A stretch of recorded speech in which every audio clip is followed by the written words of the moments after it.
ನೀನಲ್ಲ ಯಾವುದೋ ದೂರ ಗುಹಾವಾಸದ ಏಕಾಂತದೊಳಗೆ ಬದುಕಿದ ಸಿದ್ಧ, ಉರದುದ್ದ ಶಿರದುದ್ದವಾದ ನಾನಾವರಣದ ಸಂಸಾರದಲೆಗಳ ನಡುವೆ ಹೋರಾಡುತ್ತಲೇ ನಿಂತ ಸಾಧಕ ವೀರ. ಅಧಿಕಾರ ಐಶ್ವರ್ಯಗಳ ನಾಯಿಕೂಗಿನ ನಡುವೆ, ಮತ ಮೌಢ್ಯಗಳ ನಡುವೆ, ಅಜ್ಞಾನಿಗಳ ನಡುವೆ, ಪರಮ ಸುಜ್ಞಾನಿಗಳ ನಡುವೆ ಸದ್ದಿರದೆ ಕೈ ಮುಗಿದು ನಿಂತ ದೀಪದ ಕಂಬ. ನಿನ್ನ ಸುತ್ತ ಬಂದು ಸಂಗಮವಾಯಿತು 100 ಬೆಳಕಿನ ಬಿಂಬ. ತಮಂದ ಘನವಾದಂದಿನ ಆವರಣಗಳ ತುಂಬ ಕಿರಣ ಸಂಚಾರ. ಹೊತ್ತಿ ಕಲ್ಯಾಣವೆಂಬ ಜ್ಯೋತಿ ತೊಳಗಿ ಬೆಳಗಿತ್ತು ಶಿವನ ಪ್ರಕಾಶ. ಆ ಬೆಳಕಿನಡಿಯಲ್ಲಿ ಮೂಡಿಬಂತು ಕನ್ನಡಕ್ಕೆ ವಚನೋದಯ ಸ್ಫೂರ್ತಿ. ಆ ವಚನವಾನ್ಮಯ ಗುಡಿಗೆ ನೀನೇ ಜಂಗಮ ಮೂರ್ತಿ ಬಸವಣ್ಣ. ಬಸವಣ್ಣನಷ್ಟು ಶುದ್ಧಾಂತಕರಣಿಗಳು ನಾವು ಓದಿವೇನು? ಯೋಚನೆ ಮಾಡ್ರಿ. ಅಷ್ಟು ಶುದ್ಧಾಂತಕರಣಿಗಳಾಗಿದ್ದು ನಮ್ಮ ಮನೆ ಬಾಗಿಲಿಗೆ ಅಂತ ಕಳ್ಳ ಬಂದ ಅಂತಂದ್ರೆ ಅವ್ನು ನಮ್ಮ ಮುಖ ನೋಡಿದ್ರೆ ಇಂಥವ್ರ ಮನೆ ಕದಿಯಕ್ಕೆ ಬಂದಿನಲ್ಲೋ ಮರೆಯ, ಎಷ್ಟು ಪಾಪದ ಕೆಲಸ, ಇನ್ಮೇಲೆ ಕಳ್ಳತನನೇ ಮಾಡಬಾರ್ದು ಅಂತ ಅನ್ನಿಸ್ಕೊಂಡು ಅಂದು ಪರಿವರ್ತನೆ ಆಗಿ ಹೋಗ್ತಾನೆ ಹೊರತು ಖಂಡಿತವಾಗಿ ಅವನು ಮತ್ತೆ ಕಳ್ಳತನ ಮಾಡೋದಕ್ಕೆ ಹೋಗಲ್ಲ. ಯಾಕೆಂದ್ರೆ ಜೀವನದೊಳಗೆ ಅಂತ ಪ್ರಸಂಗಗಳು ಬರ್ತವೆ. ಅಂಗುಲಿಮಾಲ ನೋಡ್ರಿ, ಬುದ್ಧ ಎಂಥ ಪರಿವರ್ತನೆ ಮಾಡಿದ ನೋಡ್ರಿ. ಎಷ್ಟು ಅದ್ಭುತವಾದ ಪರಿವರ್ತನೆ ಅಂತಂದ್ರೆ, ಅಂಗುಲಿಮಾಲನ ಬಗ್ಗೆ ಒಬ್ಬ ಲೇಖಕ ಬರೀತಾನೆ, ಅವನು ಜೀವಂತವಾಗಿರುವಂಥ ಮನುಷ್ಯರ ಮುಖವನ್ನು ನೋಡಿದ್ದೇ ಇಲ್ವಂತೆ, ಬರೀ ಬೆನ್ನುಗಳು ನೋಡಿದ್ನಂತೆ. ಅವನು ಜೀವಂತ ಮನುಷ್ಯರ ಬೆನ್ನುಗಳನ್ನ ಅಷ್ಟೇ ನೋಡಿದಂತೆ, ಮುಖಗಳನ್ನು ನೋಡಿದ್ದೇ ಇಲ್ವಂತೆ. ಯಾಕೆ ಹಾಗೆ ಬರೀತಾನೆ ಅಂತಂದ್ರೆ, ಅಂಗುಲಿಮಾಲ ಬಂದಂದ್ರೆ ಜನ ಬೆನ್ನು ತಿರುಗಿಸಿ ಓಡ್ತಾ ಇದ್ರು. ಅವನು ಮುಖ ನೋಡಿದ್ದ ಅಂದರೆ ಸತ್ತು ಹೋಗಿರ್ತಕ್ಕಂಥ ಹೆಣದ ಮುಖ ನೋಡಿರ್ತಿದ್ನೇ ಹೊರತು ಮನುಷ್ಯ ಬದುಕಿರೋ ಮುಖವನ್ನು ನೋಡಿರಲಿಲ್ಲ. ಅಂಥ ಕಟುಕ, ಅಂಥ ಹಿಂಸಾ ಪಶು ಅವನು. ಅಂಥವನು ಒಂದು ಸಂಕಲ್ಪ ಏನಪ್ಪ ಅಂತೇಳಿ 1,000 ಹೆಬ್ಬೆರಳುಗಳ ಸರವನ್ನು ಕೊರಳಿಗೆ ಹಾಕಿಳ್ಬೇಕು ಅನ್ನೋ ಸಂಕಲ್ಪ ಅಂತ. ಎಂತೆಂಥ ಇರ್ತಾರೆ ನೋಡ್ರಿ. ಮನುಷ್ಯನ ಕ್ರೌರ್ಯ ಹೆಂಗಿರುತ್ತೆ ನೋಡ್ರಿ, ಎಷ್ಟು ವಿಚಿತ್ರ ನೋಡ್ರಿ. ಹಿಂದಿನ ವಾರ ತರಂಗದೊಳಗೆ ಒಂದು ಬಂದಿತ್ತು, ಭಾಳ ಹಿಂದೆ ಯಾವುದೋ ದೇಶದಲ್ಲಿ ಒಂದು ಜೈಲು ಮಾಡಿದ್ರಂತೆ. ಆ ಜೈಲೊಳಗೆ ಸುಮ್ಮನೆ ಕುರಿ ಹಿಕ್ಕೆಗಳು ತಂದು, ಈ ಕೋಳಿ ಹಿಕ್ಕೆಗಳನ್ನು ತಂದು ಹಾಕಿ ಆ ಕೋಳಿ ಹಿಕ್ಕೆ ವಾಸನೆ ಕುಡ್ಕೊಂತಿರ್ಬೇಕು ಶಿಕ್ಷೆಗೊಳಗಾಗಿರೋಂಥ ಕೈದಿಗಳು.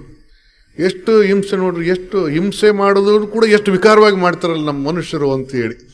ಹಾಗೆ ಇವರು ಅಂಗುಲಿಮಾಲನ ಒಂದು ವಿಕೃತಿ ಏನಪ್ಪ ಅಂತಂದರೆ, ಬೆರಳನ್ನು ಕತ್ತರಿಸಿ 1,000 ಬೆರಳುಗಳನ್ನು ಕೊರಳಿಗೆ ಹಾರ ಹಾಕಬೇಕು ಅನ್ನೋದು ಅವನು ವಿಕೃತಿ.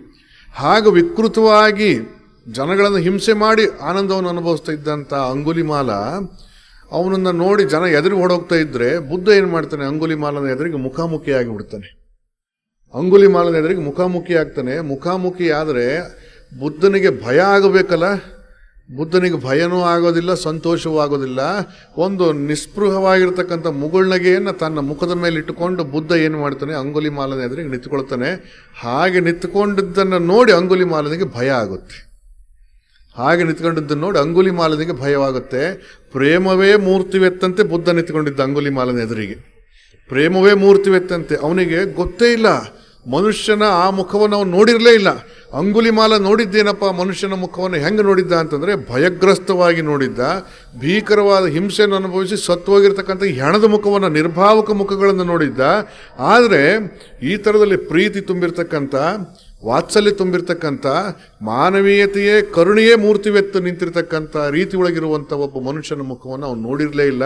ಮೊದಲನೇ ಬಾರಿಗೆ ಅದು ಅಪರಿಚಿತ ಮುಖ ಅವನಿಗೆ. ಅಪರಿಚಿತ ಮುಖವನ್ನು ಮೊದಲನೇ ಬಾರಿ ನೋಡಿದಾಗ ಅವನಿಗೆ ಜಂಗಾಬಲವೇ ಉಡುಗಿ ಹೋಗಿಬಿಡ್ತು. ಉಡುಗಿ ಹೋದಾಗ ಬುದ್ಧ ಅವನು ಹೆಗಲ ಮೇಲೆ ಕೈಯಾಗಿ ಪ್ರೀತಿಯಿಂದ ಮಾತಾಡ್ತಾನೆ. ಯಾಕಪ್ಪ ಇಷ್ಟು ಹಿಂಸೆ ಮಾಡ್ತೀಯ ನೀನು ಅಂತ ಕೇಳ್ತಾನೆ. ಯಾಕಪ್ಪ ಇಷ್ಟು ಹಿಂಸೆ ಮಾಡ್ತೀಯ ನೀನು ಅಂದಾಗ ಅವನ ಪರಿಸ್ಥಿತಿ ಏನಾಗುತ್ತೆ ಅಂದ್ರೆ, ಅಂಗುಲಿಮಾಲನಿಗೆ ಹೌದು, ನನ್ನನ್ನು ಪ್ರೀತಿಸುವಂಥದ್ದು ಒಂದು ಹೃದಯ ಇದೆಯೇ ಜಗತ್ತಿನೊಳಗೆ ಅಂತ ಅನಿಸುತ್ತಂತೆ. ಆ ಒಂದು ಬುದ್ಧನ ಒಂದು ಪ್ರೀತಿಯ ಮಾತು, ವಾತ್ಸಲ್ಯ ತುಂಬಿದ ನೋಟ ಹಿಂಸಾಪಶುವಾಗಿರ್ತಕ್ಕಂಥ ಅಂಗುಲಿಮಾಲನನ್ನ ಬೌದ್ಧ ಭಿಕ್ಕುವನ್ನಾಗಿ ಪರಿವರ್ತನೆ ಮಾಡ್ತಂತೆ. ಇದು ಇತಿಹಾಸದಲ್ಲಿ ನಡೆದಿರ್ತಕ್ಕಂಥ ಘಟನೆ ಇದು. ಹಾಗೆ ಬೌದ್ಧ ಭಿಕ್ಕುವಾಗಿ ಅಂಗುಲಿಮಾಲ ಪರಿವರ್ತನೆ ಆಗ್ತಾನೆ ಅನ್ನೋದಾದರೆ, ಬಸವಣ್ಣನವರ ಒಂದು ಕೃಪಾ ಕಟಾಕ್ಷ ಬಿತ್ತಪ್ಪ ಅಂತಂದ್ರೆ, ಕಳ್ಳ ಯಾಕೆ ಶಿವಶರಣ ಆಗಬಾರ್ದು? ಕಳ್ಳತನ ಮಾಡಿರ್ತಕ್ಕಂಥವ್ರು ಯಾಕೆ ಶಿವಶರಣರಾಗಿರಬಾರ್ದು?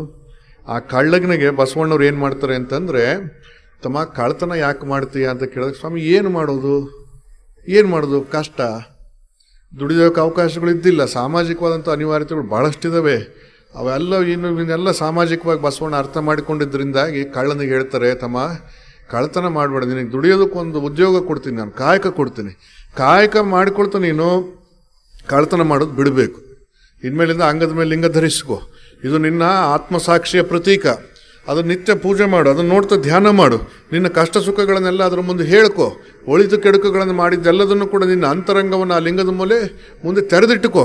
ಹೀಗೆ ಲಿಂಗದ ಮುಂದೆ ಅವುಗಳನ್ನು ತೆರೆದಿಟ್ಟುಕೊಂಡು ನೀನು ಮಾಡಬೇಕಾಗಿರ್ತಕ್ಕಂಥದ್ದು ಏನಪ್ಪ ಅಂತೇಳಿ ಸತ್ಯಶುದ್ಧ ಕಾಯಕದ ಮಾರ್ಗವನ್ನು ಹಿಡಿದು ಬದುಕನ್ನು ಸಾಗಿಸ್ತಾ ಹೋಗು ಅಂತೇಳಿ ಬಸವಣ್ಣ ಆ ಕಳ್ಳನಿಗೆ ಕಾಯಕ ಕೊಡ್ತಾರೆ. ಕಳ್ಳನಿಗೆ ಕಾಯಕ ಕೊಡ್ತಾರೆ. ಎಂಥ ಕಾಯಕ? ನಿಮಗೆಲ್ಲ ಆಶ್ಚರ್ಯ ಆಗುತ್ತೆ. ಬಹಳ ಅದ್ಭುತವಾದಂಥ ಕಾಯಕ ಕೊಡ್ತಾರೆ ಬಸವಣ್ಣವರು. ಎಷ್ಟು ಅದ್ಭುತವಾದ ಕಾಯಕನಪ್ಪ ಅದು ಅಂತಂದರೆ, ನೋಡಿ, ನಮ್ಮಲ್ಲಿ ಒಂದು ಗಾದೆ ಮಾತು, ಕಳ್ಳಗೆ ಕಾಯಕ ಹಚ್ಚಬೇಕು ಅಂತ ಒಂದು ಗಾದೆ ಮಾತು ಐತೆ, ನೋಡಿದ್ದೀರಲ್ಲ? ಕಳ್ಳಗೆ ಕಾಯಕ ಹಚ್ಚಬೇಕು. ಯಾಕೆಂದ್ರೆ ಅವ್ನು ಏನಾರ ಇನ್ನೊಬ್ರು ಕದ್ರು ನನ್ನ ತಲೆಗೆ ಬರುತ್ತೆ ಅಂತ ಭಾಳ ಎಚ್ಚರಿಕೆಯಿಂದ ಕಾಯ್ತಿರ್ತಾನಂತೆ. ಹಂಗೆ ಬಸವಣ್ಣ ಏನು ಮಾಡಿದ್ರು ಅಂತ ಹೇಳಿದ್ರೆ, ಇವನಿಗೆ ಗೊತ್ತಿತ್ತು ಏನೂ ಇಟ್ಕೊಳ್ಳೋದೇ ಇಲ್ಲ ಬಸವಣ್ಣ ಅಂತ ಜಗತ್ತು ತಿಳ್ಕೊಂಡಿತ್ತು. ಅಂಥ ಬಸವಣ್ಣನ ಮನೆಯೊಳಗೆ ಹೆಂಡತಿ ಮೈ ಮೇಲಿರೋ ಒಡವೆ ಅವನ ಕಣ್ಣಿಗೆ ಬಿದ್ದಿದೆ ಅಂತ ಅಂದ್ರೆ ಎಷ್ಟು ಅವನ ಕಣ್ಣುಗಳು ಚುರುಕಾಗಿದ್ವು ಬಚ್ಚಿಟ್ಟಿರೋ ಸಂಪತ್ತನ್ನು ಹುಡ್ಕೋದ್ರಲ್ಲಿ ಅನ್ನೋದನ್ನ ಬಸವಣ್ಣ ಅರ್ಥ ಮಾಡ್ಕೊಂಡ್ಬಿಟ್ಟಿದ್ರು. ಹಾಗೆ ಅರ್ಥ ಮಾಡಿಕೊಂಡು ಬಸವಣ್ಣವ್ರು ಏನು ಮಾಡಿದ್ರು ಅಂತಂದರೆ ಅವನಿಗೊಂದು ಅದ್ಭುತವಾದಂಥ ಕಾಯಕವನ್ನು ಕೊಡ್ತಾರೆ. ಬಸವಣ್ಣ ಭಾಳ ಚೆನ್ನಾಗಿ ಅರ್ಥ ಮಾಡಿಕೊಂಡಿದ್ರು. ಏನಪ್ಪ ಅಂದ್ರೆ ಇವನು ಬಚ್ಚಿಟ್ಟದನ್ನು ಭಾಳ ಚೆನ್ನಾಗಿ ನೋಡೋ ದೃಷ್ಟಿಕೋನ ಇವನಿಗಿದೆ ಅಂದ ಮೇಲೆ ಇಂಥದೇ ಒಂದು ಕಾಯಕ ಕೊಡಬೇಕು ಅಂತೇಳಿ ಬಸವಣ್ಣವ್ರು ಅವನಿಗೊಂದು ಕಾಯಕ ಕೊಡ್ತಾರೆ. ಆ ಕಾಯಕಕ್ಕೆ ಕನ್ನದ ಕಾಯಕ ಅಂತಲೇ ಹೆಸರಿಡ್ತಾರೆ. ಮತ್ತೆ ಕಳ್ತನ ಅನ್ನೋದನ್ನು ನೀನು ಹಾಗೆ ಅನ್ಕೊಂಡ್ಬಿಡಪ್ಪ, ಕಣ್ಣ ಅಂತ ತಿಳ್ಕೊಂಬಿಡು. ಆದರೆ ನೀನು ಹೆಂಗೆ ಕನ್ನ ಹಾಕಬೇಕು ನೀನು ಅಂತಂದರೆ, ಮಲಗಿದ್ದಾಗ ಕನ್ನ ಹಾಕಂಗಿಲ್ಲ, ಮನೆಯವರು ಮಲಗಿದ್ದಾಗ ಕನ್ನ ಹಾಕಂಗಿಲ್ಲ. ಬೆಳಗ್ಗೆ ಹೊತ್ತು ಅವ್ರ ಮನೆಗೆ ಹೋಗಿ, ನಿಮ್ಮ ಮನೆಗೆ ನೋಡಪ್ಪ ಹಿಂಗಿಷ್ಟು ಸಂಪತ್ತು ಐತಿ, ಅದು ನೀನು ಕೊಡ್ಬೇಕು, ನಿನ್ನ ಹತ್ರ ಇರಬೇಕಾಗಿದ್ದು ಇಷ್ಟು ಸಂಪತ್ತು, ನಿಂದು ಅಲ್ಲದೆ ಇರೋದು ಇಷ್ಟು ಸಂಪತ್ತು ಕೊಡು ಅಂತೇಳಿ ಇಸ್ಕೊಂಡು ಬರುವಂಥ ಕಾಯಕ ಮಾಡಿ ನೀನು ಅಂತ ಹೇಳಿ ಬಸವಣ್ಣ ಅವನಿಗೊಂದು ಕಾಯಕ ಕೊಡ್ತಾರೆ. ಇವತ್ತೇನು ಲೋಕಾಯುಕ್ತರು, ಇನ್ಕಮ್ ಟ್ಯಾಕ್ಸು, IT, ED ಅಂತ ಏನು ಹೇಳ್ತೀವಲ್ಲ, ಅಂಥದ್ದು ಅಷ್ಟನ್ನು ಸೇರಿಸಿ ಆ ಕಾಯಕವನ್ನು ಈ ಕನ್ನದ ಮಾರಿ ತಂದೆ ಕೊಡ್ತಾರೆ ಬಸವಣ್ಣವ್ರು. ಮತ್ತೆ ಅವ್ರು ಹೇಳ್ತಾರೆ ಬಸವಣ್ಣ ಅವನಿಗೆ, ಸುಮ್ಮನೆ ನೀನು ಬರೀ ನೋಡಪ್ಪ ಮಕ್ಕಂಡಾಗ ಮಲಗಿದ್ದಾಗ ಹೋಗಿ ತಂದು ನಾನು ಇಲ್ಲಿ ತಂದು ಕೊಟ್ಟರೆ ಸರಿ ಇರಲ್ಲ, ಅದು ಮಲಗಿದ್ದವರನ್ನು ಎಚ್ಚರಿಸಿ ಅವ್ರ ಒಡವೆ ಅವ್ರಿಗೆ ತೋರಬೇಕು, ನಮ್ಮ ಒಡವೆ ನಮಗೆ ತರಬೇಕು, ನೀನು ಈ ಕಾಯಕ ಮಾಡ್ಬೇಕು ನೋಡಿ ನೀನು ಅಂತೇಳಿ ಅವನಿಗೆ ಕಳ್ಳತನ ಮಾಡ್ತಿದ್ದವನಿಗೆ ಕಾಯಕ ಕೊಟ್ಬಿಟ್ರು. ಅದನ್ನು ಅವನೇ ಹೇಳ್ಕೊಳ್ತೀನಿ, ಇದೇನು ಯಾವ ಪುರಾಣದಲ್ಲಿ ಬರುವಂಥದ್ದು ಅಲ್ಲಿದು, ಕನ್ನದ ಮಾರಿ ತಂದೆಯ ವಚನವೇ ಹೇಳ್ತಿದ್ದನ್ನ. ಕತ್ತಲೆಯಲ್ಲಿ ಕನ್ನವನಿಕ್ಕಿದಡೆ ಎನಗೆ ಕತ್ತಿಯ ಕೊಟ್ಟ ಕರ್ತೃವಿಗೆ ಭಂಗ. ಕತ್ತಲೆಯಲ್ಲಿ ಕನ್ನವನಿಕ್ಕಿದಡೆ ಎನಗೆ ಕತ್ತಿಯ ಕೊಟ್ಟ ಕರ್ತೃವಿಗೆ ಭಂಗ. ಅವರು ಮಲಗಿದ್ದಲ್ಲಿ ಮನೆಯ ಹೊಕ್ಕಡೆ ಎನ್ನ ಚೋರತನದ ಅರಿಕೆಗೆ ಭಂಗ. ಮಲಗಿದ್ದವರ ಎಚ್ಚರಿಸಿ ಅವರೊಡವೆಯ ತೋರಿ ಎನ್ನೊಡವೆಯ ತಂದೆ ಮಾರನ ವೈರಿ ಮಾರೇಶ್ವರ ಅಂತ ಹೇಳ್ತಾನೆ. ಎಷ್ಟು ಅದ್ಭುತ ನೋಡ್ರಿ. ಅವ್ನು ಕಳ್ಳತನ ಮಾಡುವಂಥ ಒಬ್ಬ ಮನುಷ್ಯನ ಚಾಕಚಕ್ಯತೆಯನ್ನು ಅರ್ಥ ಮಾಡಿಕೊಂಡು ಏನು ಮಾಡಿದ್ರು ಅಂತಂದರೆ, ಎಲ್ಲೆಲ್ಲಿ ಬಚ್ಚಿಟ್ರು ನಿನಗೆ ಚಂದ ಗೊತ್ತಾಗತ್ತೆ, ಹೋಗಿ ಮತ್ತೆ ನಂಗಾರು ಇದನ್ನೇ ಮಾಡು ಅಂತ ಹೇಳಿ ಹೇಳ್ಕೊಟ್ಟಿದ್ದೇನೋ ಅದನ್ನು ಅವ್ರಿಗೆ ಬದ್ಧತೆ ಕಮಿಟ್ ಮಾಡಿದ್ರು ಬಸವಣ್ಣ. ಕತ್ತಲೆಯಲ್ಲಿ ಕನ್ನವನ್ನು ಇಡೋ ಹಾಗಿಲ್ಲ, ಮಲಗಿದ್ದಾಗ ನೀನು ಕಳ್ಳತನ ಮಾಡಂಗಿಲ್ಲ, ಮಲಗಿದ್ದವ್ರನ್ನ ಎಚ್ಚರಿಸಿ ಅವರೊಡವೆಯ ತೋರಿ ನಿನ್ನೊಡವೆ ತರಬೇಕು ನೀನು ಅಂತೇಳಿ ಅವನಿಗೆ ಕೊಟ್ಟಿರ್ತಕ್ಕಂಥ ಕಾಯಕದ ನಿಬಂಧನೆಗಳು. ಇಲ್ಲಿ ಬರುವಂಥದ್ದು ಒಂದು ಮಾತಿನ ಅರ್ಥ ಏನು, 2ನೇ ಸಾಲಿದೆಯಲ್ಲ, ಅವರು ಮಲಗಿದ್ದವರ ಎಚ್ಚರಿಸಿ ಅಂತ ಹೇಳ್ತಾರೆ. ಅವರು ಮಲಗಿದ್ದವರ ಎಚ್ಚರಿಸಿ ಅಂತ ನಿದ್ದೆ ಮಾಡ್ತಿದ್ದವರು ಅಂತಲ್ಲ,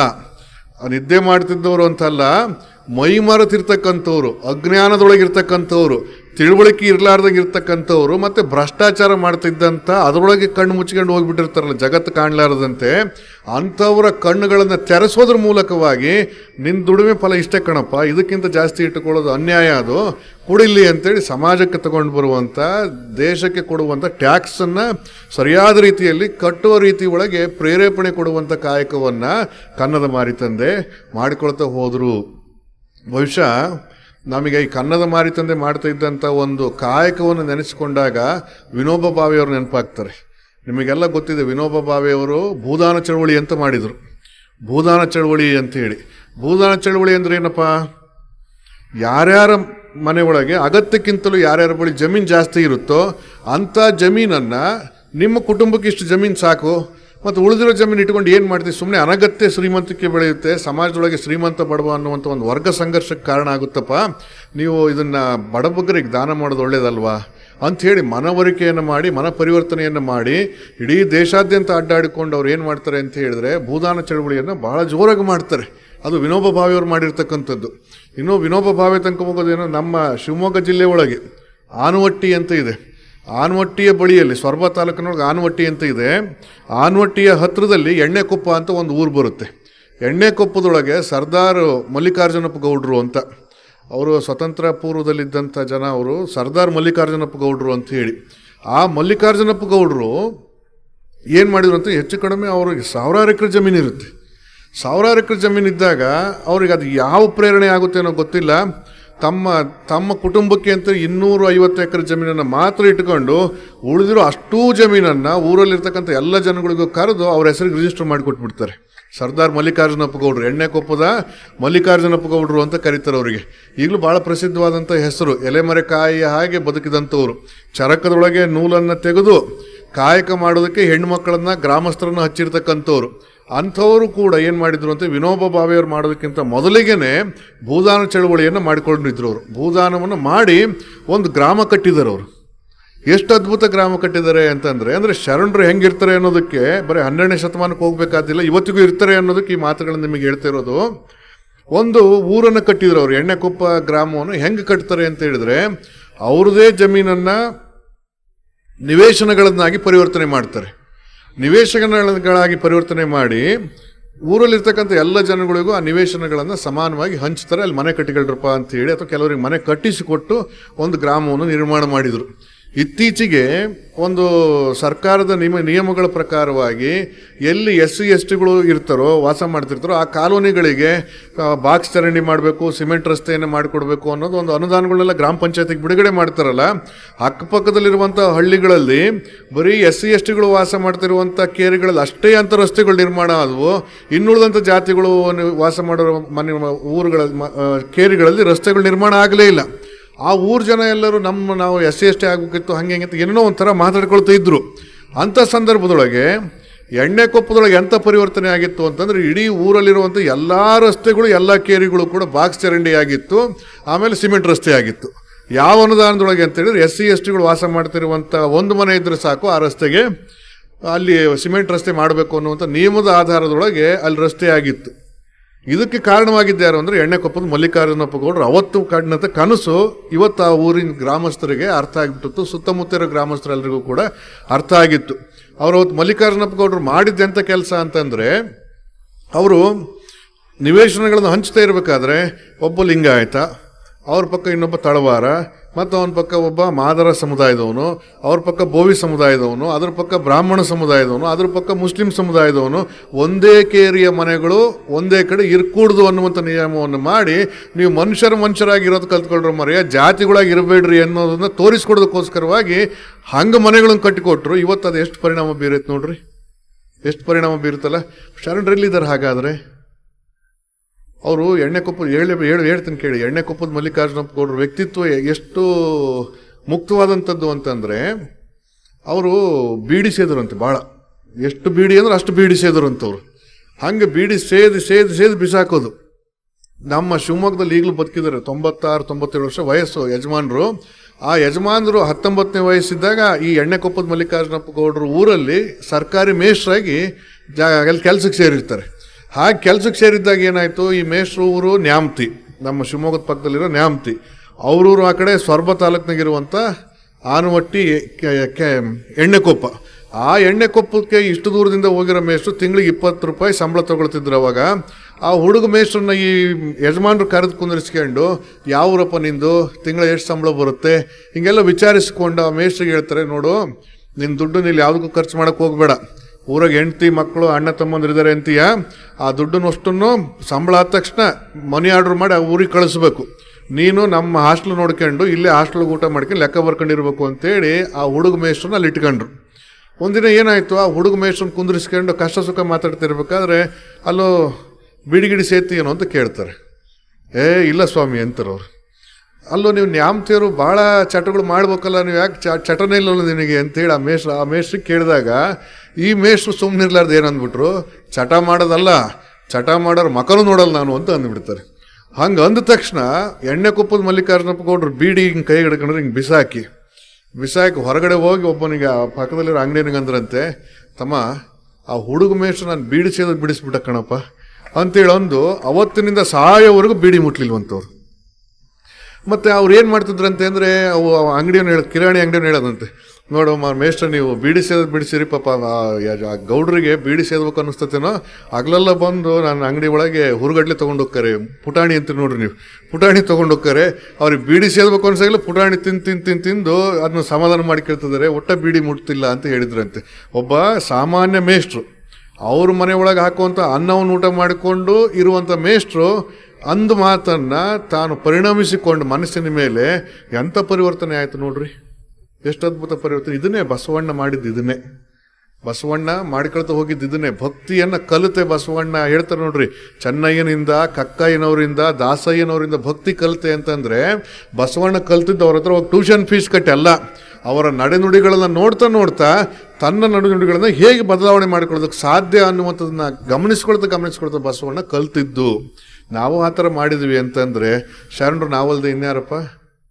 ಏನು ಭಾಳ ಕಷ್ಟಪಡಬೇಕಾದಿಲ್ಲ, ಮಾಡಬೇಕಾದದ್ದೇನಪ್ಪ ಅಂತ ಹೇಳಿದ್ರೆ ಹಮ್ಮಿನ ಜಾಗದೊಳಗೆ ವಿನಯವಂತಿಕೆಯನ್ನು ಬೆಳೆಸಿಕೊಳ್ಳೋದು, ಹಮ್ಮಿನ ಜಾಗದೊಳಗೆ ವಿನಯವಂತಿಕೆಯನ್ನು ಬೆಳೆಸಿಕೊಳ್ಳೋದು, ಕೋಪದ ಜಾಗದಲ್ಲಿ ಪ್ರೇಮವನ್ನು ಬೆಳೆಸಿಕೊಳ್ಳೋದು, ಆಮೇಲೆ ವ್ಯಾಮೋಹದ ಜಾಗದಲ್ಲಿ ಭಕ್ತಿಯನ್ನು ಬೆಳೆಸಿಕೊಳ್ಳೋದು. ಇಷ್ಟೇ, ಇರೋದನ್ನ ಪಕ್ಕಕ್ಕೆ ಎತ್ತಿಟ್ಬಿಟ್ರೆ ಆಯ್ತಪ್ಪ.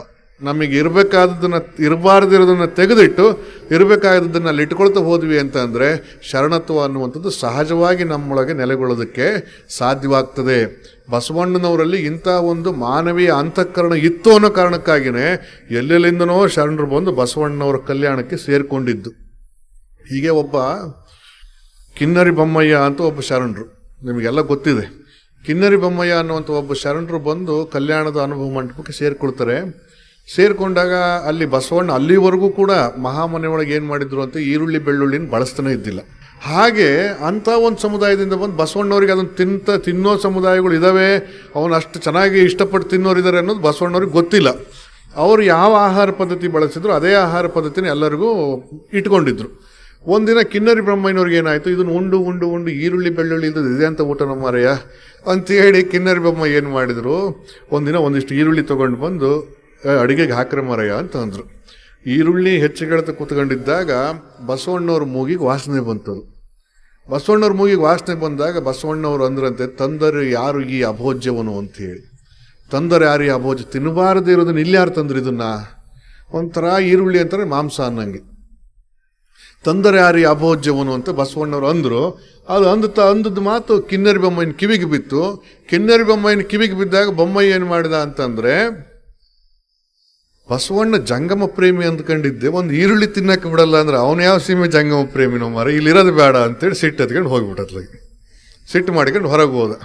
ಸಿಟ್ಟು ಮಾಡಿಕೊಂಡು ಹೊರಗೆ ಹೋದಾಗ ಬಸವಣ್ಣವರಿಗೆ ಆಮೇಲೆ ಯಾಕೋ ಏನೋ ಕೊರತೆ ಆಗಿರೋಂಗೆ ಕಾಣುತ್ತಲ್ಲ ಅಂತ ಹೇಳಿ ಸುದ್ದಿ ಗೊತ್ತಾಗುತ್ತೆ ಬಸವಣ್ಣವ್ರಿಗೆ. ಸುದ್ದಿ ಗೊತ್ತಾದಾಗ ಬಸವಣ್ಣವ್ರು ಏನು ಮಾಡ್ತಾರೆ ಅಂತಂದರೆ, ಕಿನ್ನರಿ ಬ್ರಹ್ಮಯ್ಯನಂತ ಒಬ್ಬ ಶಿವಶರಣ, ಭಾಳ ನಿಸ್ಪೃಹವಾಗಿರ್ತಕ್ಕಂಥ ವ್ಯಕ್ತಿ, ಕಾಯಕ ಜೀವಿ, ದಾಸೋಹಂ ಭಾವ ಮತ್ತು ಶ್ರೀಯೋಗದಲ್ಲಿ ನಿಷ್ಣಾತ, ಅಂತಹ ಸಜ್ಜನಿಕೆಯ ಶರಣನನ್ನು ನಾವು ಕಳ್ಕೋಬಾರ್ದು ಅಂತೇಳಿ ಬಸವಣ್ಣವ್ರು ಏನು ಮಾಡ್ತಾರೆ ಅಂತ ಹೇಳಿದ್ರೆ, ಮಹಾಮನೆ ಒಳಗೆ ಲೋಡ್ಗಟ್ಲೆ ಈರುಳ್ಳಿ ತರಿಸಿ ಎಲ್ಲ ಭೋಜ್ಯಗಳನ್ನು ಈರುಳ್ಳಿಯಲ್ಲೇ ಮಾಡಿದ್ದು. ಎಲ್ಲ ಭೋಜ್ಯಗಳನ್ನು ಈರುಳ್ಳಿ ಒಳಗೆ ಮಾಡಿಕೊಂಡು ಒಂದು ಎತ್ತಿನ ಗಾಡಿ ತುಂಬ ಈರುಳ್ಳಿನೇ ಎಲ್ಲ ಅಲಂಕಾರವಾಗಿ ಕಳಿರು ತೋರಣಗಳನ್ನೆಲ್ಲ ಕಟ್ಟಿಕೊಂಡು ಕಿನ್ನರಿ ಬೊಮ್ಮಯ್ಯ ಇರುವಂಥ ಜಾಗಕ್ಕೆ ಹೋಗ್ತಾರೆ. ಜಾಗಕ್ಕೆ ಹೋಗಿ, ಬೊಮ್ಮಯ್ಯ ಬಾರೋ ಮರಯ್ಯ ನೋಡಿಲ್ಲಿ ಈರುಳ್ಳಿ ನನಗೆ ಗೊತ್ತಿರಲಿಲ್ಲಪ್ಪ, ಖಂಡಿತ ಗೊತ್ತಿರಲಿಲ್ಲ, ನಮ್ಮ ಮನೆಗಳಲ್ಲಿ ತಿಂತಿದ್ದಿಲ್ಲ ನಾನು, ಅದೇ ಇದು ಎಲ್ಲರೂ ಹಾಗೆ ಅಂತ ತಿಳ್ಕೊಂಡ್ಬಿಟ್ಟಿದ್ದೆ. ಇಲ್ಲ ಮರ ನೀವು ತಿನ್ನೋದು ಇದ್ದೀರಿ ಅಂದಮೇಲೆ ಬಾ ತಿನ್ನು ಬಾ, ಬರೀ ಈರುಳ್ಳಿದೇ ಮಾಡ್ಸಿನ ಬಾ, ಎಷ್ಟು ತಿಂತಿ ಬಾ ತಿನ್ನು ಅಂತೇಳಿ ಕಿನ್ನರಿ ಬೊಮ್ಮಯ್ಯನನ್ನು ಈರುಳ್ಳಿ ಪರಿಚಯ ಮಾಡಿಕೊಂಡು ಈರುಳ್ಳಿ ಜಾತ್ರೆನೇ ಮಾಡಿದ್ರಂತ. ಹರಿಹರ ಅದನ್ನು ಭಾಳ ಚೆನ್ನಾಗಿ ಚಿತ್ರಿಸ್ತಾನೆ.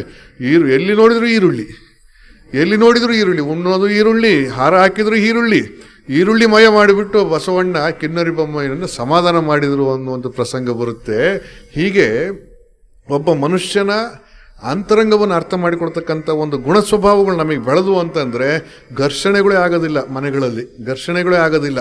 ಇವತ್ತು ನೋಡ್ರಿ ಅತ್ತೆ ಸೊಸೆಗಳು ನೋಡ್ಬೇಕು. ಒಂದು ಇದ್ರಂತ, ನಾವು ಈಗ ಒಂದು ಅತ್ತೆ ಸೊಸೆ ಇದ್ರಂತ ಒಂದು ಊರಲ್ಲಿ, ತಾಯಿ ಹೆಂಡತಿ, ಅದ್ರ ನಡುವೆ ಗಂಡ, ಏನಾಗ್ಬಿಡೋ ಒಂದು ಪರಿಸ್ಥಿತಿ. ಇಬ್ರು ಕಿತ್ತಾಡಿದ್ದೆ. ಮುಖಾಮುಖಿ ಜಗಳ ಮಾಡಲ್ಲ. ಅದು ಎಂಥ ದುಸ್ಥಿತಿ ಅಂದ್ರೆ ಮುಖಾಮುಖಿ ಜಗಳ ಮಾಡಲ್ಲ ಅವರಿಬ್ರು. ಹೆಂಗೆ ಜಗಳಪ್ಪ ಅವರವು ಅಂತಂದ್ರೆ ಎಲ್ಲ ಪರೋಕ್ಷವಾಗಿ, ಡೈರೆಕ್ಟ್ ಸ್ಪೀಚೇ ಇಲ್ಲ, ಇಂಡೈರೆಕ್ಟ್ ಸ್ಪೀಚ್ಗಳು. ಹೆಂಗಪ್ಪ, ಅತ್ತೆ ನೋಡಂತೆ, ಸೊಸೆ ಹಿಂಗೆ ಮನೆ ಒಳಗೆ ಬರ್ತಾ ಇದ್ಲು ಅಂದರೆ ನಮ್ಮ ಮನೆಗೆ ಒಂದು ಬೆಕ್ಕು ಬಂದು ಸೇರ್ಕೊಂಡತಿ, ಏನು ಒಯ್ಯಾರ ಮಾಡ್ಕೊಂಡು ಅಡ್ಡಾಡ್ತತ್ತಪ್ಪ, ನೋಡಿ ನೋಡಿ ಸಾಕಾಗಿ ಹೋಗ್ಬಿಡ್ತು ನನಗೆ ಅಂತ ಅತ್ತೆ ಅನ್ನೋಳಂತೆ. ಅತ್ತೆ ಅಂದಾಗ ಸೊಸೆ ಅರ್ಥ ಮಾಡಿಕೊಳ್ಳೋದು, ಏನು ಏಕೆ ನನಗೇ ಅಂತದಳೆ ಅಂತ ಸೊಸೆ ಅರ್ಥ ಮಾಡ್ಕೊಂಡ್ಬಿಡೋದು. ಹಂಗೆ ಅರ್ಥ ಮಾಡಿಕೊಂಡಾಗ ಸೊಸೆ ಸುಮ್ಮನಿರೋಳ, ಅತ್ತೆ ನೇರವಾಗಿ ಏನೂ ಬೈದಿಲ್ಲ. ಪಾಪ ಅತ್ತೆ ಸೊಸೆಗೆ ಬೈಯೋದೇ ಇಲ್ಲ ಯಾವತ್ತೂ. ಏನಾರು ಕೇಳಿದ್ಲಿ ನಾನೆಲ್ಲಿ ಬೈದ್ನವ, ಚೇ ನಿನ್ನಂಥ ಸೊಸೆ ಯಾರಿಗೆ ಸಿಗ್ಬೇಕು ಹೇಳು ಅಂತ ಸೊಸೆ ಅತ್ತೆ ಹಿಂಗೆ ಅಂದ್ಬಿಡೋಳ. ಸೊಸೆ ಏನು ಮಾಡ್ತಿದ್ಲು, ಏನು ಎಷ್ಟು ಮಾಡಿದ್ರು ಇದು ಇಷ್ಟೇ ಬಿಡಪ್ಪ ಅಂತೇಳಿ ಆಕೆನೂ ಅತ್ತೆ ಥರ ಬೈಯೋದು ಕಲ್ತ್ಕೊಂಬಿಟ್ಲು. ಏನು ಮಾಡಿದ್ಲು ಅಂತಂದರೆ, ಹೊರಗೆ ಒಂದು ನಾಯಿ ಬಂದಿರ್ತೈತೆ, ನಮ್ಮ ಮನೆಗೆ ಒಂದು ಮುದಿನಾಯಿ ಐತಪ್ಪ, ತಿಂದು ಬಿದ್ದಿರ್ತದೆ ಬೊಗಳಿಕೆ ಅಂತ, ಸುಮ್ಮನರ ಇರಲ್ಲ ಅತ್ಲಾಗೆ ಅಂತೇಳಿ ಆ ನಾಯಿಗೆ ಗುರಿ ಮಾಡ್ಕೊಂಡು ಅತ್ತೆ ಬೈಯೋದು. ಸೊಸೆ ಗಂಡ ಮನೆಗೆ ಬಂದ ತಕ್ಷಣ ಗಂಡನ ಎಳ್ಕೊಂಡೋಗಿ, ಏನ್ರಿ ನಿಮ್ಮವ್ವ ಬೆಕ್ಕು ನೆಪ ಮಾಡ್ಕೊಂಡು ನನಗೆ ಬೈತಾಳೆ, ಮದುವೆಗೆ ಮುಂಚೆ ಹೆಂಗೆ ಹೇಳಿದ್ರಿ ನಮ್ಮವ್ವ ಹಂಗೆ ನಮ್ಮವ್ವ ಹಿಂಗೆ ಅಂತೇಳಿ, ನೀವು ಇದ್ದಾಗ ಅಷ್ಟೇ ರೀ ನಿಮ್ಮವ್ವ, ಇಲ್ಲ ಆಮೇಲೆ ನನ್ನನ್ನು ಅತ್ತೆ ಥರನೇ ನೋಡ್ತಾಳ್ರಿ, ಅತ್ತೆ ಥರ ನೋಡ್ಕೊಂಡ್ರೆ ಪರವಾಗಿಲ್ಲ ಮರೆ, ಒಮ್ಮೊಮ್ಮೆ ಕತ್ತೆ ಆದಂಗೆ ಆಡ್ತಾಳೆ, ನನಗೇನು ಮಾಡೋದು ನಾನು ಅಂತೇಳಿ ಆಕೆ ಗಂಡನ ಹತ್ರ ಅವನ ಅತ್ತೆ ಮೇಲೆ ಕಂಪ್ಲೇಂಟು. ಸೊಸೆ ಆ ಕಡೆ ಒಂದು ಚೂರು ಮರೆ ಆದ ತಕ್ಷಣ ಮಗನ ಕರ್ಕೊಂಬರೋದು, ಅಲ್ಲಪ್ಪ ನನ್ನ ನಾಯಿ ಪಾಡು ಮಾಡಿದಲ್ಲ, ಈಗಿನ ಕಟ್ಕೊಂಡು ಬಂದು ನೀನು ಬೇಡ ಅಂತ ಕೇಳಲಿಲ್ಲ, ಈಗಿನ ಕಟ್ಟಿಗೆ ಮುಂದೆ ನಾನು ನಾಯಿ ಪಾಡು ಮಾಡಿದೆ, ಮುದಿನಾಯಿ ಅಂತ ಬೈತಾಳ್ಕೊಂಡು ನಿನ್ನ ಹೆಂಡತಿ ಅಂತೇಳಿ ಅತ್ತೆ ಬೈಯೋಕ್ಕೆ ಶುರು ಮಾಡಿದ್ಲು. ಏನು ಮಾಡ್ಬೇಕು ಇವನು ಪಾಪ, ಆ ಕಡೆ ಅವನ ಕಡೆಗೆ ಹೋಗ್ಬೇಕು ಅಥವಾ ಹೆಂಡತಿ ಕಡೆಗೆ ಹೋಗ್ಬೇಕು, ಎತ್ತ ಸಾಯ್ಬೇಕು ಅಂತ ಗೊತ್ತಾಗಲಿಲ್ಲ. ದಿನ ನೋಡಿ ಸಾಕಾಯ್ತು ಅವನಿಗೆ. ಹೊರಗೆ ನಿಂತ್ಕೊಂಡು ಒಂದಿನ ಹೊರಗೆ ನಿಂತ್ಕೊಂಡು ಒಂದು ಕಣಿಗೆ ಅಂದ್ರೆ ಗೊತ್ತಲ್ಲ, ಇಷ್ಟುದ್ದ ಇಷ್ಟಪ್ಪ ಒಂದು ಕೋಲ್ ಇರ್ತಾವೆ ನೋಡ್ರಿ, ನೀವೇನಂತೀರಿ ಅವಕ್ಕೆ, ಬಡಿಗೆ ಬಡಿಗೆ ಅಂದ್ರೆ ಸ್ವಲ್ಪ ಇಷ್ಟು ಇರ್ತದೆ, ಕಣಿಗೆ ಅಂದ್ರೆ ಸ್ವಲ್ಪ ದಪ್ಪಂದಿರ್ತದೆ. ಈ ಎತ್ತಿನ ಗಾಡಿಗಳಲ್ಲಿ ಹುಲ್ಲು ಹೊರ್ಬೇಕು ಇಟ್ಟಾಗ ಹಿಂಗೆ ಸಿಕ್ಸಿರ್ತೀವಿ ನೋಡಿ, ಕೆಳಗೆ ಬೀಳಬಾರ್ದು ಅಂತ ಅವು ಕಣಿಗೆ ಅಂತ ಕರೀತಾರೆ. ಅಂಥದ್ದೊಂದು ಕಣಿಗೆ ಹಿಡ್ಕೊಂಬಂದು ಬಾಗಿಲು ನಿಂತ್ಕೊಂಡು ಯಾರೋ ಒಬ್ರು ಬಂದ್ರು, ಏನೋ ತಮ್ಮ ಕಣಿಗೆ ಹಿಡ್ಕೊಂಡು ನಿಂತಿಯಲ್ಲ ಅಂದಾಗ ಅವನಂದಂತೆ, ನಮ್ಮನೆಗೆ ಒಂದು ನಾಯಿ ಬೇಕು ಬಂದು ಸೇರ್ಕೊಂಡತ್ ಮಾರಿಯ, ಸುಮ್ಮನೆ ಕಿತ್ತಾಡ್ತಿರ್ತವೆ, ಒದ್ದು ಹೊರಗೆ ಹಾಕಿಬಿಡೋಣ ಅಂತ ಅನ್ಸೋಗ್ಬಿಡುತ್ತೆ, ಅದು ಕಣಿಗೆ ಹಿಡ್ಕೊಂಡಿನಿ ಅಂತ ಅನ್ನಂತವ್ನು. ಕೊನೆಗೆ ಅತ್ತಿಗೂ ಕೇಳಿಸ್ತು, ಸೊಸೆಗೂ ಕೇಳಿಸ್ತು, ಇಬ್ಬರು ಒಪ್ಪಂದ ಮಾಡ್ಕೊಂಬಿಟ್ರು, ಇನ್ಮೇಲೆ ಜಗಳ ಆಡೋದು ಬೇಡ, ಆರಾಮಿದ್ದು ಬಿಡೋಣ, ಸುಮ್ಮನೆ ಯಾಕೆ ಅವನು ತಂದು ಹಾಕೋನು, ಅವನು ಮಾಡ್ಕೊಂಡು ಉಣ್ಣಕ್ಕೆ ಯಾಕೆ ಜಗಳ ಮಾಡ್ಬೇಕು ನಾವು ಅಂತೇಳಿ ಇಬ್ಬರು ಒಂದಾದರು ಅಂತೇಳಿ ಇದು ಕತೆ. ಎಷ್ಟು ಕುಟುಂಬಗಳಲ್ಲಿ ಇವು ನಡೆಯೋದಿಲ್ಲ? ಇವು ಯಾಕೆ ನಡೀತವೆ? ಇವು ಪರಸ್ಪರ ಅರ್ಥ ಮಾಡ್ಕೊಂಡಿರಲ್ಲ, ಹಾಗಾಗಿ ಇವೆಲ್ಲ ನಡೀತಿರ್ತವೆ. ಅದಕ್ಕೆ ಬಸವಣ್ಣನ ರೀತಿ ಒಳಗೆ ಒಬ್ಬ ಮನುಷ್ಯನ ಅಂತರಂಗವನ್ನು ನೋಡಿ ಅರ್ಥ ಮಾಡಿಕೊಳ್ತಕ್ಕಂಥ ಮನಸ್ಥಿತಿಗಳನ್ನು ನಾವು ಬೆಳೆಸ್ಕೊಂಡ್ವಿ ಅಂತಂದರೆ ಮನೆಗಳು ಕೂಡ ಮಹಾಮನೆಗಳಾಗ್ತವೆ. ಅಂಥ ಮನೆಗಳೇ ಊರು ತುಂಬಿಕೊಂಡು ಅಂತಂದರೆ ಪ್ರತಿ ಊರುಗಳು ಕೂಡ ಕಲ್ಯಾಣವೇ ಆಗೋದಕ್ಕೆ ಸಾಧ್ಯವಾಗ್ತದೆ. ಹಾಗಾಗಿ ಬಸವಣ್ಣವ್ರು ಏನು ಮಾಡಿದರು ಅಂತಂದರೆ, ಇಂಥವ್ರೆಲ್ಲರ ಒಳಗಡೆಗೆ ಲಿಂಗಯ್ಯನನ್ನು ಕಾಣುವಂಥ ಒಂದು ದೃಷ್ಟಿಕೋನವನ್ನು ಬೆಳೆಸ್ಕೊಳ್ತಾ ಬಂದರು. ಇಂಥವರೆಲ್ಲರಲ್ಲಿ ಲಿಂಗಯ್ಯನನ್ನು ಕಾಣುವಂಥ ದೃಷ್ಟಿಕೋನವನ್ನು ಬೆಳೆಸ್ಕೊಳ್ತಾ ಬಂದರು. ಆ ದೃಷ್ಟಿಯನ್ನು ನಾವೆಲ್ಲರೂ ಕೂಡ ಬೆಳೆಸ್ಕೊಳ್ಬೇಕು. ಹಾಗೆ ನಮ್ಮ ಎದುರಿಗಿರುವಂಥ ವ್ಯಕ್ತಿಯಲ್ಲಿ, ಎದುರಿಗಿರುವಂಥ ವಸ್ತುಗಳಲ್ಲಿ, ಎದುರಿಗಿರುವಂಥ ಜೀವರಾಶಿಗಳಲ್ಲಿ ನಾವು ಲಿಂಗಯ್ಯನನ್ನು ಕಾಣುವಂಥ ದೃಷ್ಟಿಕೋನ ಬೆಳೆಸಿಕೊಳ್ಳಿಲ್ಲ ಅಂತಂದರೆ ನಾನು ಲಿಂಗ ಅನ್ನುವಂಥದ್ದು ಅಹಂಕಾರವಾಗುತ್ತೆ ಹೊರತು ಅದು ಐಕ್ಯ ಸ್ಥಿತಿಯ ಒಂದು ಅನುಭವವಾಗಿ ಪರಿಣಮಿಸುವುದಿಲ್ಲ. ಇದನ್ನೇ ನಾವು ಹೇಳಕ್ಕೆ ಹೋಗಿರೋದೇನಪ್ಪ, ಗುರುಲಿಂಗ ಜಂಗಮಗಳನ್ನು ನಮ್ಮೊಳಗೆ ಕಾಣಬೇಕು. ನನಗೆ ದೀಕ್ಷೆ ಮಾಡುವಂಥ ಹೊರಗಿನ ವ್ಯಕ್ತಿ ಗುರುವೂ ಬೇಕು, ಆದರೆ ಆ ವ್ಯಕ್ತಿ ಗುರುವಿಗೆ ಅಂಟಿಕೊಂಡಿರೋದು ಅಲ್ಲ. ಹಾಗಂತ ಆ ವ್ಯಕ್ತಿ ಗುರುವನ್ನು ತಿರಸ್ಕರಿಸೋದು ಅಲ್ಲ. ಆ ಗುರು ನನಗೆ ಅರಿವಿನ ಪಥವನ್ನು ತೋರಿಸಿದ್ದಾನೆ ಎನ್ನುವಂಥ ಕೃತಜ್ಞತಾ ಭಾವವನ್ನು ಎದೆ ತುಂಬಿಕೊಂಡು ನಾನು ಸಾಧನೆಯ ಹಾದಿಯನ್ನು ಹಿಡ್ಕೊಂಡು ಹೋಗಬೇಕು. ಹಾಗೆ ಸಾಧನೆ ಹಾದಿ ಹಿಡ್ಕೊಂಡು ಹೋಗ್ತಾ ಇರಬೇಕಾದ್ರೆ ಲಿಂಗ ಅನ್ನುವಂಥದ್ದು ನಮ್ಮ ಆಚಾರಗಳು ಅನಾಚಾರವಾಗದೆ ಇರುವ ಹಾಗೆ ಕಾಯುವಂಥ ಒಂದು ಅರಿವಿನ ಕುರು ಹಾಗೆ ನಮ್ಮ ಎದೆ ಮೇಲೆ ನಿಂತಿರ್ತದೆ. ನಿತ್ಯ ಆ ಲಿಂಗ ಏನು ಮಾಡ್ತಿರುತ್ತೆ ಅಂತ ನೀವು ಏನಾದರೂ ಮಾಡಬಾರ್ದು ಕೃತ್ಯ ಮಾಡೋದಕ್ಕೆ ಹೋಗ್ರಿ, ಎದೆ ಮೇಲೆ ಲಿಂಗ ಐತೆ ಮಾರಾಯ ಅಂತೇಳಿ ಪಕ್ಕಕ್ಕೆ ಸರಿದು ಬಿಡ್ತೀರಿ. ನೀವು ಎದೆ ಮೇಲೆ ಲಿಂಗ ಐತೆ ಮಾರಾಯ ಅಂತ ಪಕ್ಕಕ್ಕೆ ಸರಿತೀರಿ. ನಮ್ಮ ಶಿವಮೊಗ್ಗದಲ್ಲಿ ಒಬ್ಬ ರಾಜಕಾರಣಿ ಭಾಷಣ ಮಾಡ್ತಾ ಹೇಳ್ತಿದ್ರು, ಬುದ್ಧಿ ನಾನು ಯಾಕೆ ಲಿಂಗ ಹಾಕೊಂಡಲ್ಲ ಗೊತ್ತೇನು ಅಂತ ಕೇಳಿದ್ರು. ಯಾಕಪ್ಪ ಅಂತ ನಾವು ಭಾಳ ಕುತೂಹಲದಿಂದ ಅವ್ರ ಕಡೆ ತಿರುಗಿ ನೋಡಿದಾಗ ಅವ್ರು ಹೇಳ್ತಿದ್ರು, ಬುದ್ಧಿ ಎಷ್ಟೋ ಜನ ಲಿಂಗ ಹಾಕ್ಕೊಂಡು ಬಾರ್ನೊಳಗೆ ಕೂತ್ಕೊಂಡ್ಬಿಟ್ಟಿರ್ತಾರೆ, ನಾವು ಒಮ್ಮೊಮ್ಮೆ ರಾಜಕಾರಣಿಗಳು ಹೇಳಿ ಕೇಳಿ ಅಲ್ಲಿ ಹೋಗ್ಬೇಕಾಕತಿ, ಆ ಲಿಂಗಕ್ಕೆ ಅಪಚಾರ ಆಗಬಾರ್ದು ಅಂತ ಬಿಚ್ಚಿಟ್ಬಿಟ್ಟಿನಿ ಬುದ್ಧಿ ಅಂತ ಅಂದ್ಬಿಟ್ರು.